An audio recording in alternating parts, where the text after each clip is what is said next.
বাবুরে, খেলা তো আমরাও দেখছি, ঠিক আছে। আর্জেন্টিনা যে কি খেলছে তা আমরা দেখছি। ইকুয়েডরে যদি প্ল্যানটিটা মিস না হইতো তো কি হয়তো আমরা জানি। তোমরা ইকুয়েডরিয়া দলের লোকের সাথে প্ল্যানটিকে জিততে হয়, আবার বড় বড় কথা কও যে মেসি প্ল্যান্টিক মিস করেছে। এরা মেসির মতো একটা ভালো প্লেয়ার প্ল্যান্টিক মিস করেছে, এটা সত্যি আশা করা যায় না। মেসির তাতে এটা আশা করা যায় না। তবে এইগুলো কথা না, কথা হলো তোরা জিতে গেছিস, ঠিক আছে, ভালো কথা। তোরা ব্রাজিলকে কেন টানতেছিস? ব্রাজিলে কোনো প্লেয়ারকে তোকে কোনো কথা বলে? কোনো ব্রাজিল সাপোর্টার তোকে নিয়ে ভাব কথা করছে? কোনো কথা করছে না। তোরা সাইডে সাইডে ব্রাজিলে টাইনে আনতেছিস। ব্রাজিল সবসময় নিজের পাওয়ারে চলে, নিজের কথা বলে। ব্রাজিলের নিজের যেটা আছে সেটা নিয়ে কথা বলে। তোরা তোকে কত পরের দল নিয়ে কথা বলে না।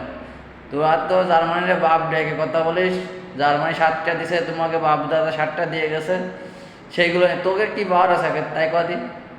তোরা যে কথা কই 7টা কথা কথা 7 দিন 7 মাস 7 বাল সাল 7 যা তোদের যা আছে, তোরা কি দিছিস কদে ব্রাজিলে?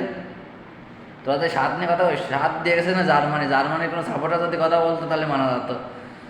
দিয়ে গেছে জার্মানি, তোরা বাপ দেখা যায় আমার বাপ দিয়ে গেছে সেরকম ভাবে কথা বলিস তোরা।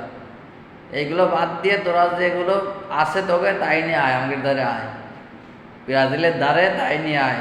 তোরা কইস যে বাপ দাদা বাদ দিলাম, 2000 সালের পরে কি আছে তোকে সেইটা নিয়ে ব্রাজিলের দ্বারে আয়, ঠিক আছে।